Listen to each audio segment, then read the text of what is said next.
Hello and welcome back to Let's Play Pokemon Emerald Nuzlocke. I'm Cardboard Lawyer, and on the last episode, a lot of stuff happened, and it took forever to do so. And in this episode, we're finally going to use our SS ticket that we got from Mr. Briny, from our dad, in the first of this post-game stuff. So let's go ahead and hop on the ferry since we have a ticket to get on. So now that my accent has come out once more, let's go to Slateport City. So let's board the ferry and wait for whatever to happen. So, yeah, now we're on a boat. That's, boats are neat, not as cool as trains, but look at Scott! That's awesome! Well, hi, Zach. Well, something's come up, but words. Congratulations, League Champion. That's good enough for words for me. There's a place I'd like to invite someone like you. It's the Battle Frontier. What's the place? What's the place like? You'll understand it when you see it and learn how to read. I've spoken to the ship's captain about it. The next time you take a ferry, you'll be able to sail to the Battle Frontier.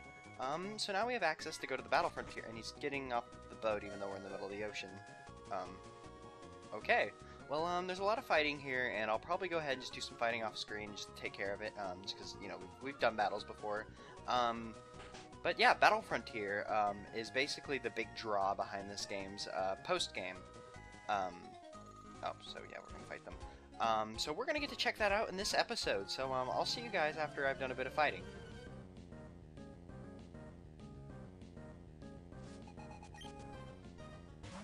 Oh good god, they have 2 love discs. Oh, I just want to point out, if you talk to the guy in the top right room, he's going to give you the TM Snatch because he's not doing anything suspicious. While we're at it, I want to show you something else neat. I'll go back to fighting. Actually, I'll just go ahead and take care of this, and then we can worry about fighting later. Because, oh look, it's Mr. Briny with his Pico. Welcome aboard, Zach. They made me an honorary captain of the SS title. You can call me Captain Briny now. So now he's, you know, captaining the ship from, you know, the helm that's right there. I'll go back to fighting, but I want to show you something. The best part about the SS title is down here with these sailors. Now, hopefully we can go around them just so we don't have to fight them. We don't have to fight them, so why should we? This trash can right here, leftovers. Arguably one of the best hold items for Pokemon, and a hold item I've been waiting a long time to get our hands on. Because now we can give leftovers an apple core, a Bombastus, which is the best, and go ahead and put away that citrus berry that I put on you. Because I was just like, oh, citrus berries, that's a good thing for you to hold, so I just kept giving them to him, but he won't need them now because he has leftovers, and that's better than any citrus berry in my opinion. And okay, I'll go ahead and fight the sailor since I'm, you know, fighting everyone anyways. So I'll see you guys once every trainer's beaten, and then we should be able to get off this ferry and be able to immediately hop back on it, because we want to go to that Battle Frontier place. Okay, now that we have all the trainers beaten, if you come into this room, you'll notice that the bed's a different color, indicating that we can sleep on it, but they're going to try and kick us out because, you know, now they're like, oh, you can go ahead and get out of the boat, but we're going to go ahead and sleep because, you know, healing our Pokemon, not that we actually need it, we didn't lose, a lot of HP, but I used a lot of Brick Break, which means, you know, Darwin could use for a PP up, and we're going to go ahead and ignore Professor Slate, even though I think he built this beautiful ship, because we want to go to the Battle Frontier. Now it's probably going to make us do the same thing again, unless it has the decency to just kind of sail through. Oh, it did! Look, we're at the Battle Frontier! Hooray! And that rude car kind of ruined it. I'm not sure if you guys ever hear that, really. I should check that eventually. But we're here at the Battle Frontier. It's our first time here, so we need them to be gentle. The front lines of Pokemon battling! Basically, the Battle Frontier is the big, like, pool for this game's, like, post-game, and, like, the big addition that, Emerald made for, the entire Pokemon series. And, oh, it's Mr. Scott! Hi, Scott! It's great to see you here, it really is. I hope you'll take your time and explore everywhere. Naturally, I hope you'll also experience the pure essence of battling. I also have my quarters here, so feel free to visit if you have time. So he didn't tell us this. Whatever, I can't talk, that's good enough. He didn't tell us this, but, Scott owns the Battle Frontier. So, yeah, this is basically his place.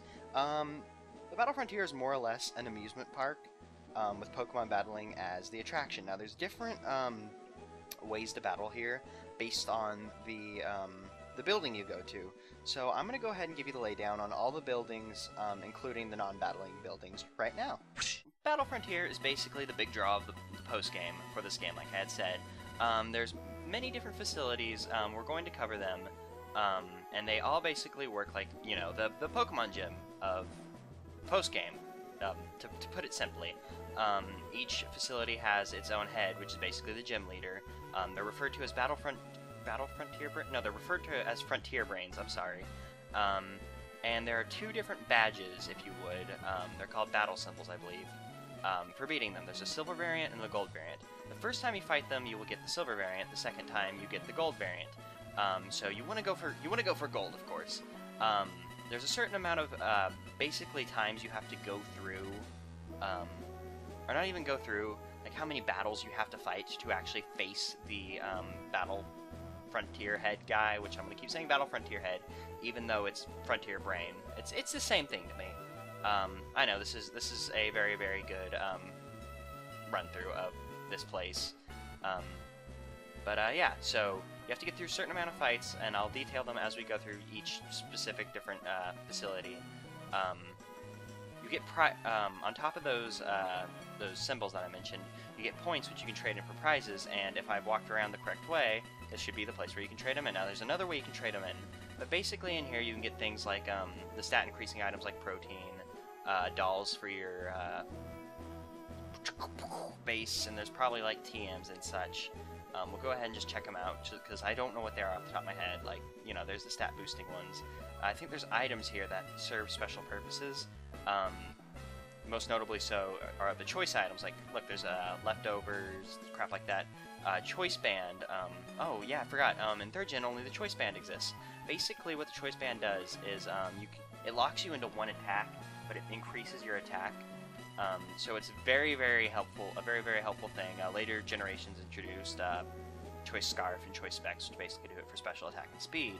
But yeah, it's a very good item. You basically get points for, you know, winning battles and going through the facilities. So these are the things that you can win. They're pretty neat things, neat little dolls and such. So very much so worth your time. There's another way you can trade in your points.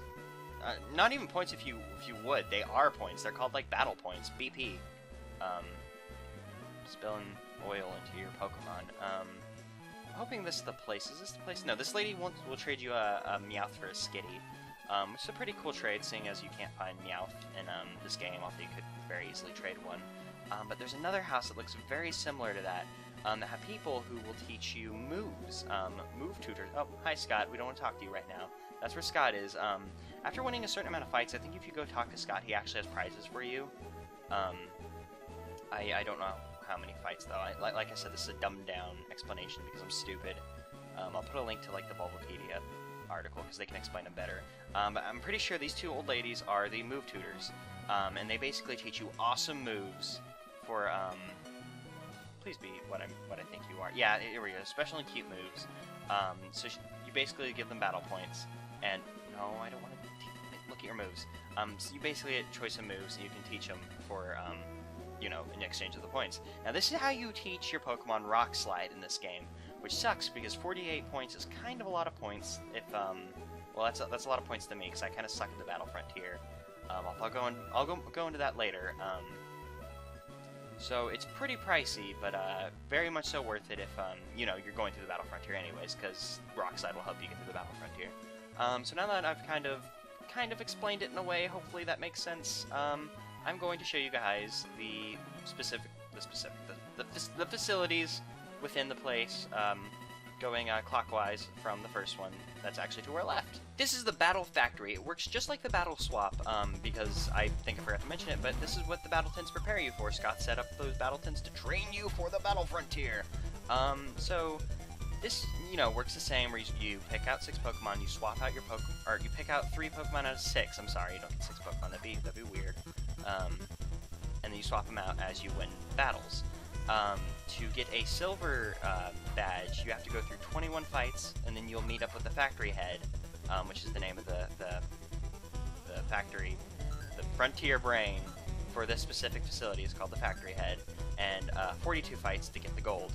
Now there's different categories of how trainers fight in here, and basically before each fight, the guy who switches out your Pokemon will kind of give you a heads up of how they work.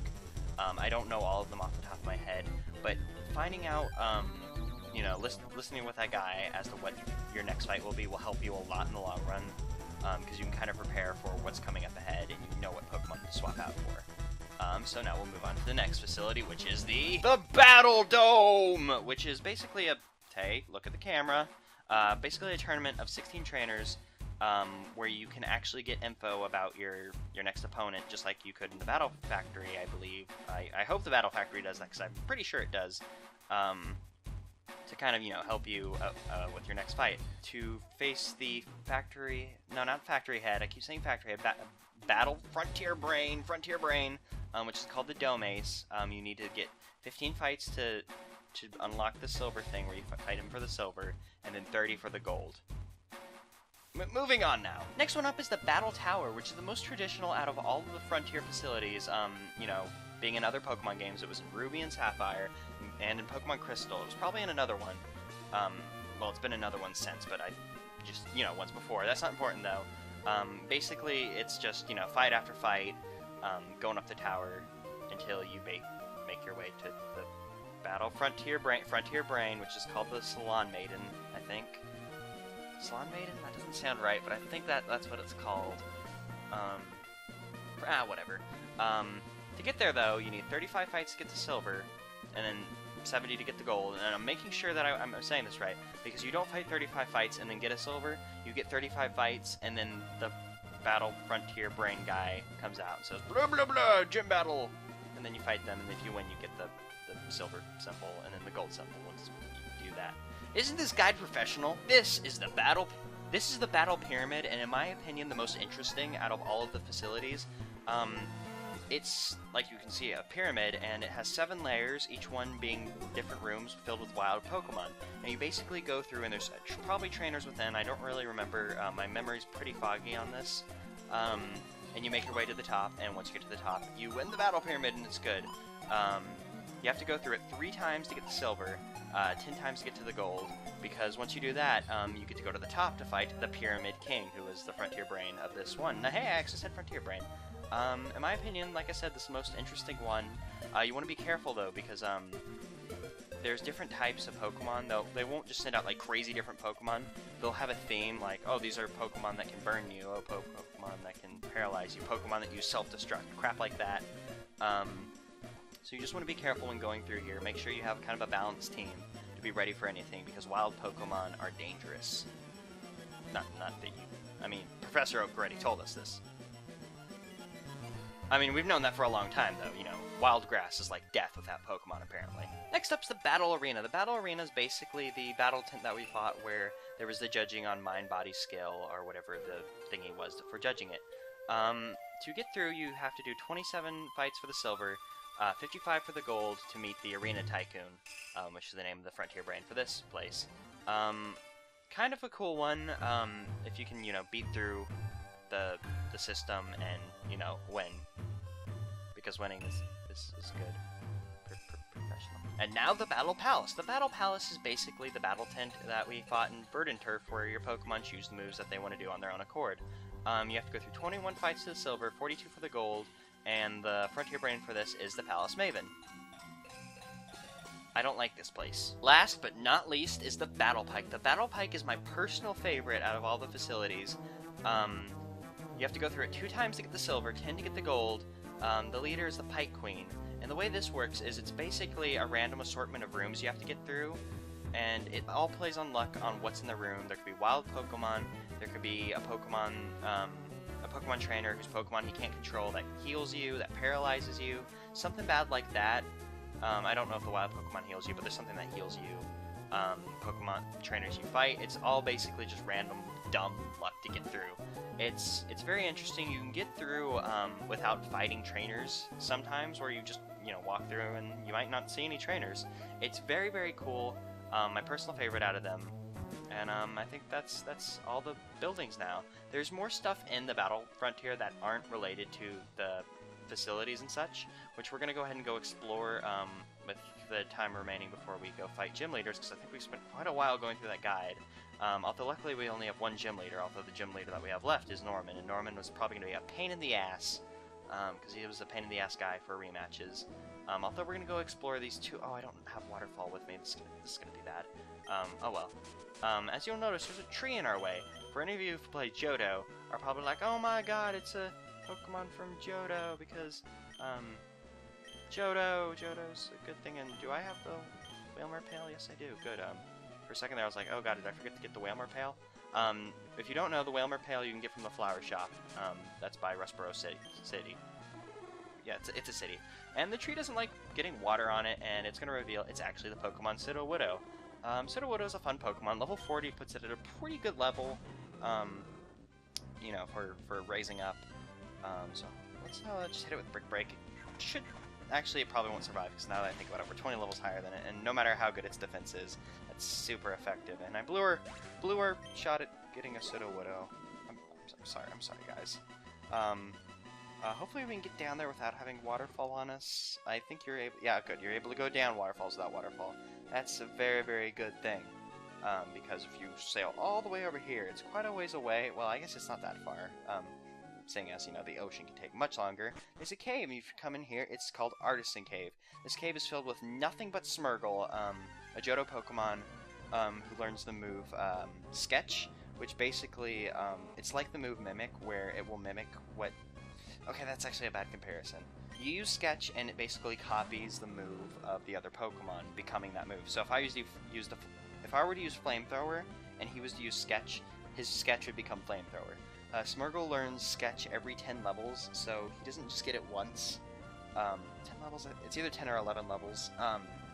So it makes for a neat thing that you can do, and hopefully Aerial Ace won't kill you, because if it doesn't, then we can catch you, and then we can name you, and that would be good. And you lived! Hooray! So now you know Aerial Ace. Because if you go first, then his Sketch become... See, you sketched Aerial Ace. That's how it works. I'm right for once. Hooray! It's a shame that we, wasted the name Da Vinci, for, you know, Vinci the Kecleon, because that'd be an excellent name for you, Mr. Smeargle. So now I'm just gonna have to come up with some kind of dumb name that works, or be very, very creative, as far as your name goes, because, it's been a while since we've named a Pokemon. And see, he's the painter Pokemon, because he has paint on his tail. What a silly guy. So we're gonna go ahead and name this little lady after Edwin Hubble, despite being a girl, but that hasn't stopped us before. The scientist who the Hubble telescope thingy is named after, because like it paints a picture of the universe for us. Yes, that's the best stretch of the imagination I could think of. Now, this cave has a bunch of cool items and stuff, but, to be honest, we've wasted enough time, looking for stuff to do. Well, not looking for stuff to do, doing shit in this episode, and I really want to go fight gym leaders and, take care of the Reggie. Well, I guess the legendary, but in this case it is a Reggie, for this episode. So we're going to go ahead and do it. Just know there's a lot of neat items that you can go ahead and get in here that will be very, very helpful, if not just for selling, because I think a lot of them are the stat increasing items. Excuse me, and at this point you probably have, you know, just a crap ton of EVs and have no point for, no purpose for stat increasing items anymore. And hopefully, these Smeargles will stop bumping us, and wow, 48, that's a pretty high level. So this might be a nice place to train, seeing as these Smeargles are pretty high level. But from what I understand, Match Call is your best bet as far as, you know, training goes. Now, this is probably going to be a bit disappointing, but we're not going to be covering the Battle Frontier, with, there's Battlebird, in this Let's Play, because, to be honest, it just takes a long time. I, myself, have never gotten all the gold symbols. I've gotten silver symbols and everything, but not gold, just because it's a very difficult process. We could probably spend even longer than we spent doing the main game doing it, if we did, you know, went and did every single fight. You need to be super ready for it. The Nuzlocke rules wouldn't work with it, because your Pokemon will die. Well, you know, it'll be feigning, because it's, you know, not actually dying and stuff. Sorry about that cut there. There was loud horns outside honking because of traffic and blah blah blah blah blah. And then I was like, oh hey, I'm hungry. I haven't eaten lunch. So it became lunchtime in the land of Let's Play. So let's go ahead and go through these doors. We have to click on them because we have to know what the sign says. The sign says. Not that we've never read these before, and then, you know, had an entire episode devoted to, like, how much I like these doors, but now they're just kind of in our way. And I'm still bothered that the gym leader doesn't have a big fancy door, and it's just the same as the others. And, I can't believe we haven't done this yet, but, I'm standing on his podium. I can't believe I forgot to do that for all the gym leader rematches. That being like the only thing that we consistently did in this Let's Play. Like other than kick some ass, which speaking of kicking some ass, depending on how this fight goes, I might decide to go grind to grind more, because even when he was in his lower levels, he had a strategy that it's very destructive, like super offensive. Like it's just appalling, really. Like it's just rude. But if it gives me as much trouble as I think it's going to, we're going to need to level up. Like, Einstein, you can take that, right? You can take a double edge to the face. Okay, good. I knew you could. You're the best, buddy. My plan, basically, is I want to take the Slacking out on the first turn, because this Blissey, we want it to live as long as possible, because it's basically his weakest link. But on this first turn, what he likes to do is skill swap Trant off of this Slacking, and it's been the next, not in the next turn, but whenever Blissey's able to attack again, to skill swap Trant back to us, or onto one of our Pokemon, which screws us over. Which is a great strategy. It's totally douchey, but a great strategy. So we can ruin that by doing that. Now, like I said, Blissey is his weakest link. Blissey's a special sponge. It doesn't really have any offensive capabilities whatsoever, despite knowing Focus Punch, which is 150 base attack, which he taught to his Blissey for some reason. Go ahead and bulk up, and we'll go ahead. Actually, do we want to bulk up? Because I think he has a Tauros, which will kind of ruin our... Actually, yeah, we'll bulk up now, and then we can just bulk up, keep bulking up to get rid of the intimidation from Tauros, because I'm pretty sure he has a Tauros. We'll have to heal Einstein, although Einstein's Giga Drain will eventually do that for us. But yeah, we'll just go ahead and we'll Brick Break, and then use a Hyper Potion on you, Mr. Einstein. So let's go find the item. My eyes are freaking out for some reason. You just need a blink, because blinking is the thing that makes your eyes feel better. Hopefully that Blissey will use Focus Punch on us, because frankly I find it hilarious just how little damage it does due to Blissey's low attack. Like, Blissey's an excellent special sponge, high HP, high special defense, but sucks at basically everything else. Although that doesn't mean that it's a bad Pokemon. It just has a very set, position of what it does. And then he spams Focus Punch whenever he can't skill swap. It probably knows Soft Boiled, but to be honest, you're probably going to kill it in one hit if you are going to kill it, because physical hits just break it. And what the hell did it swap onto us? It had swapped to whatever Kangaskhan had, so I guess that's a thing. It matters not, because as long as it's not Trant, which it's not, we'll be fine. And I guess that was a waste of a Hyper... Yeah, I guess that was a waste of a Hyper Potion, because we'll probably recover a lot of HP through Giga Drain. Well, no, the problem with Giga Drain is it recovers how much you're able to take, and with Darwin going first, Darwin will take off like the bulk of their HP after he bulks up. And then, Einstein comes in and finishes him off with a Giga Drain. So I'll go ahead and bulk up one more time, just for safe measure. Because Norman has another Slacking. The Slacking knows Hyper Beam, and even at the lower levels, the Hyper Beam was doing a ridiculous amount of damage. So my strategy that I'm thinking of is we're going to raise Darwin's, attack a lot with Bulk Up, but it also raises his defense, so he'll be able to take a Hyper Beam better, since Normal is still a physical move. And we'll swap out Einstein for Bombastus, because Bombastus can take a physical hit. So I'm hoping Bombastus at full health can take a, Hyper Beam, a stab Hyper Beam from a monster of a Pokemon. So we'll go ahead and take out his Tauros, and then we might get a few more turns of setup, as long as this thing doesn't use Protect, which I'm hoping it won't, because, they just love Protect, and thank God they didn't. We might be able to set up a bit more, with his next Pokemon, because his next Pokemon is the Spenda he had, because he still has Spenda for some reason, which, will allow us to set up, and then we can use the turn, whenever he sends out Slacking, to swap out Einstein, and make sure Darwin's at full health if he takes a beating from anybody, because Spenda shouldn't go down too quickly, because or it could die to one hit thanks to a critical hit. So now we're really on the clock. Thanks a lot, Einstein. I appreciate it, but I don't at the same time.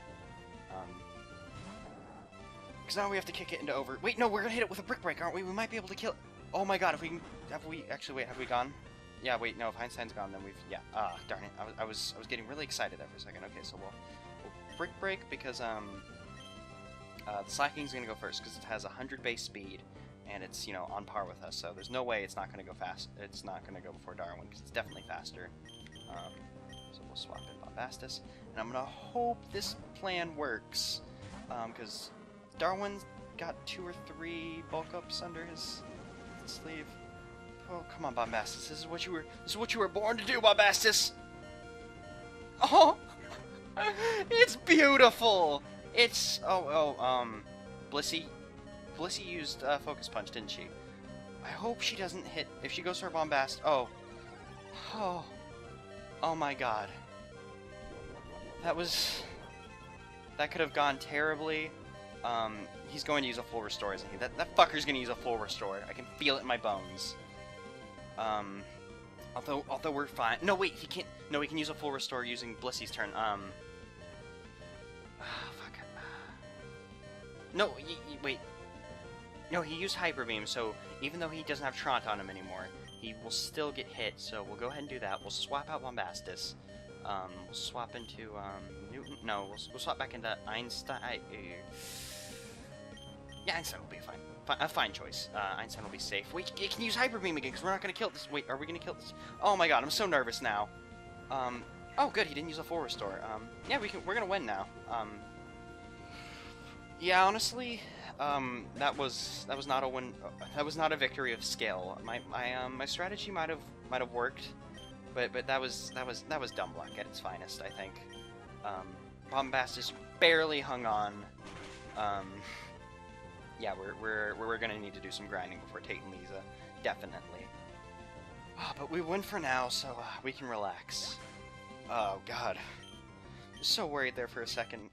If Bombastus would have died, I would have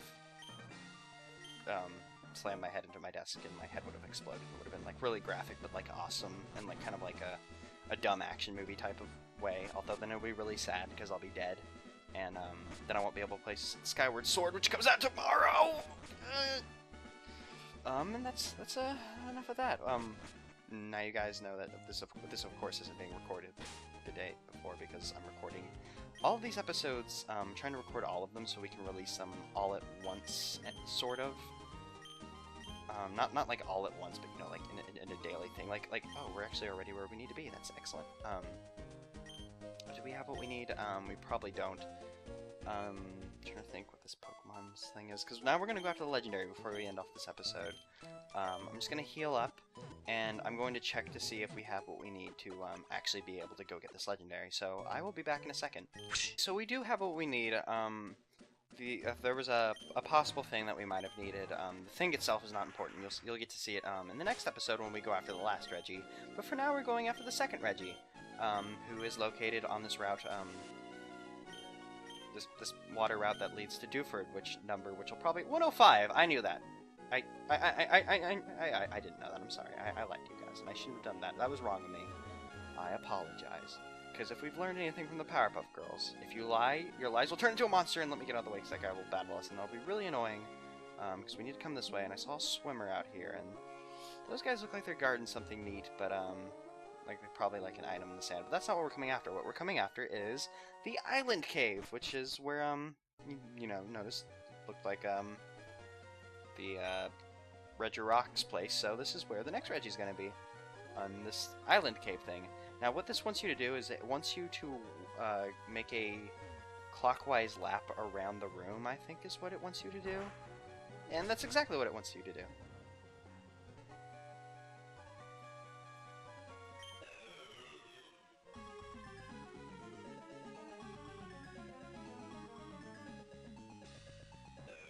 The second Reggie Ice, or Regice, I guess you could call it, but I like Reggie Ice. I always like saying Reggie and then the rest, so even though there's one I. I just noticed these guys have a pretty good like battle theme. That's awesome. It's a shame we're gonna take him out with one hit because 20 levels higher, no matter what we hit him with. Well, I guess we could have hit him with Aerial Ace, and that would have been not been super effective. So more anticlimax. I'm sorry guys. We probably should have gone after these guys all in one episode. But honestly, I've already laid out what I want to do for these post-game episodes, so, you know, just to keep up the formula going so we don't have, you know, a broken formula, even though we broke the formula by doing 2 gym leaders in the first 2 episodes. But that's not important, because anticlimax, we beat Norman just barely. I'll have to train more for these next gym leaders, because the last 3 gym leaders are actually, well, when Winona and Tate Lisa kind of kick our ass with their types, and Juan might be difficult given that he's the last one. Will probably be like, his levels will probably be as high as shit. So thanks for watching, and I'll see you guys next episode. See you then.